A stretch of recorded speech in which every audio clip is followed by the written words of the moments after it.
আলোর শহর চন্দননগরে সবাইকে স্বাগত। এই সবে জগদ্ধাত্রী পুজো শেষ হলো, আর চন্দননগরের জগদ্ধাত্রী পুজো তো জগৎ বিখ্যাত। তাই ভাবলাম এই ব্লগটা জগদ্ধাত্রী পুজো, লাইটিং আর নিরঞ্জনের শোভাযাত্রা নিয়ে করি। দেখতে থাকো, আশা করি খুব ভালো লাগবে। পুরো পশ্চিমবঙ্গ থেকে কত যে মানুষের ভিড় এই সকাল থেকে রাত্রি অবধি চলতে থাকে, সত্যি না দেখলে বিশ্বাস করা যায় না। কী যে মহিমা এই পুজোর, অদ্ভুত লাগে। চন্দননগরকে আলোর শহর বলার পিছনে যার সবথেকে বড় অবদান, তিনি হলেন শ্রীধর দাস। ওনার লাইটিং 1950s থেকে শুরু হয়েছে, নতুন নতুন এক্সপেরিমেন্ট করে। ওনার লাইটিং শুধু চন্দননগর বা কলকাতার মধ্যেই সীমিত থাকেনি। টেমস ফেস্টিভ্যাল লন্ডনে উনি ময়ূরপঙ্খী বজরা বানিয়ে খুব ফেমাস হয়েছিলেন। তারপর রাশিয়াতে ইন্ডিয়ান ফেস্টিভ্যালেও ওনার লাইটিং হয়েছে। এভাবে উনি বিভিন্ন দেশে এই লাইটিংকে একটা অন্য মাত্রায় পৌঁছে দিয়েছেন।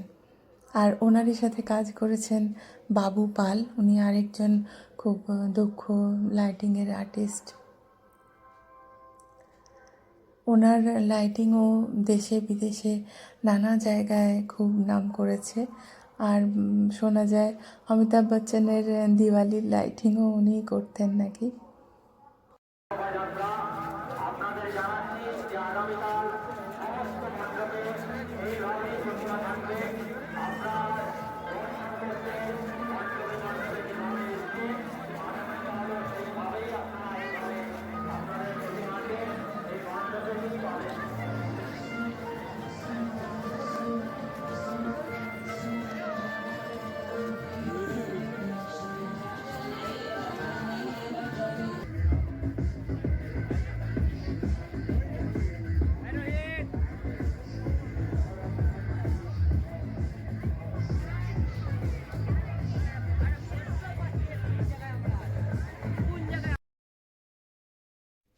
অনেকেই হয়তো আসতে পারেন না লাইটিং বা ঠাকুর দেখার জন্য, দূর দূরান্তের মানুষরা।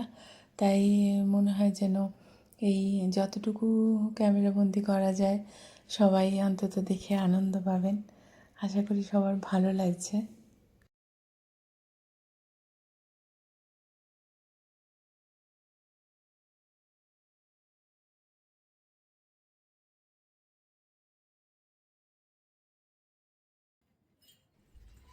এটি হেলাপুকুরের প্যান্ডেল। এই প্যান্ডেল কান্তারা থিমের ওপর বানিয়েছে। আর এর যে মূর্তি, তাকে সেনগো গোল্ড পুরো হীরের গয়নায় সাজিয়েছেন মাকে। অপূর্ব সুন্দর লাগছে, যদিও ক্যামেরায় এতটা বুঝতে পারা যাচ্ছে না।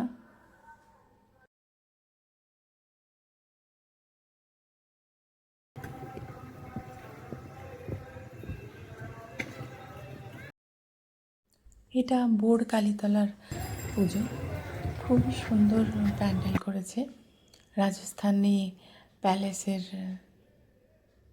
অনুকরণে।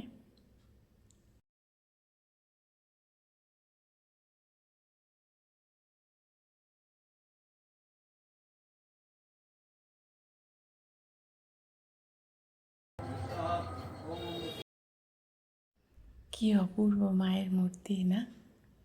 এখানে জগদ্ধাত্রী ঠাকুরের ডাকের সাজের একটা খুব বিশেষত্ব সবাই লক্ষ্য করছেন নিশ্চয়ই।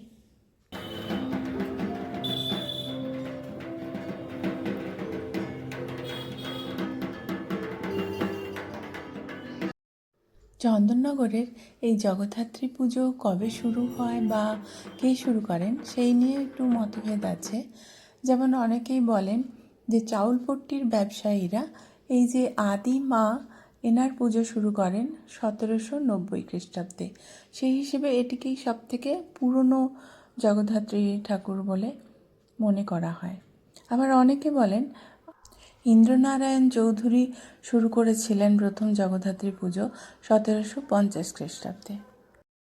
আবার কারো মতে নদিয়ার রাজা শ্রী কৃষ্ণচন্দ্রের এক কর্মচারী দাতারাম সুর উনি 1762 খ্রিস্টাব্দে গৌরহাটি বলে জায়গায় প্রথম পুজো শুরু করেন। প্রথমে তো এই প্যান্ডেলটা আমরা একদম বুঝতে পারিনি, মনে হচ্ছিল একটা পুরনো রাজপ্রাসাদের ভেতরে এসে গেছি, তাই না?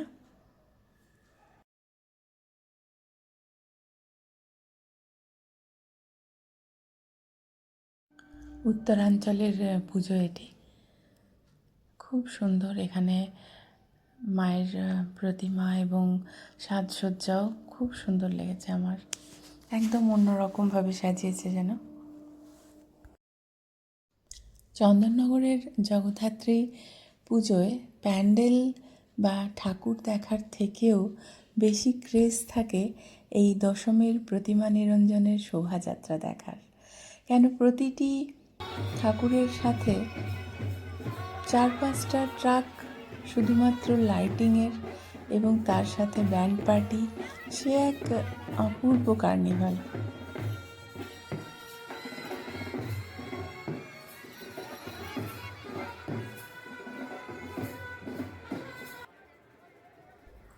আজ স্টেশন থেকে শুধু জনজোয়ার চলেছে স্ট্যান্ডের দিকে মাকে শেষ বিদায় জানাতে।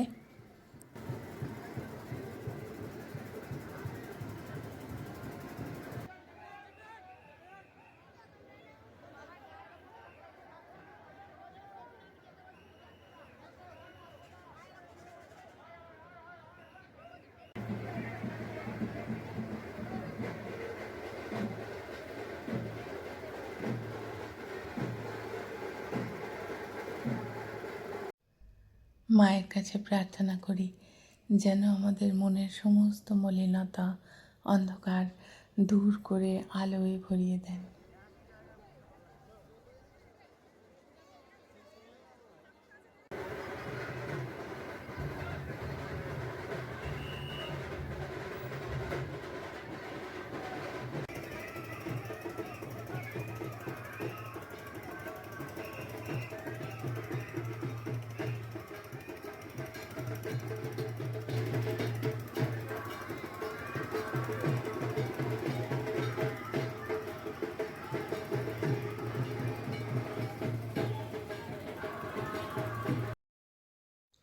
এখন কোথায় এসেছি বলো তো?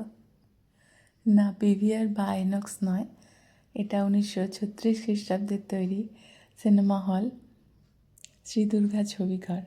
তার এসি ব্যালকনিতে স্বার্থপর সিনেমাটা দেখতে এসেছি।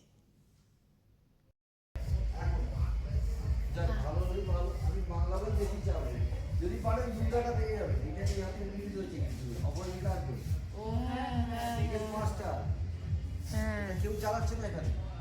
ও বৃহস্পতিবার কি আছে বিকেল 5টায় দেখতে পাবো। ছোট ছবি 7টা 5 রেডি হবে। ও আসবো।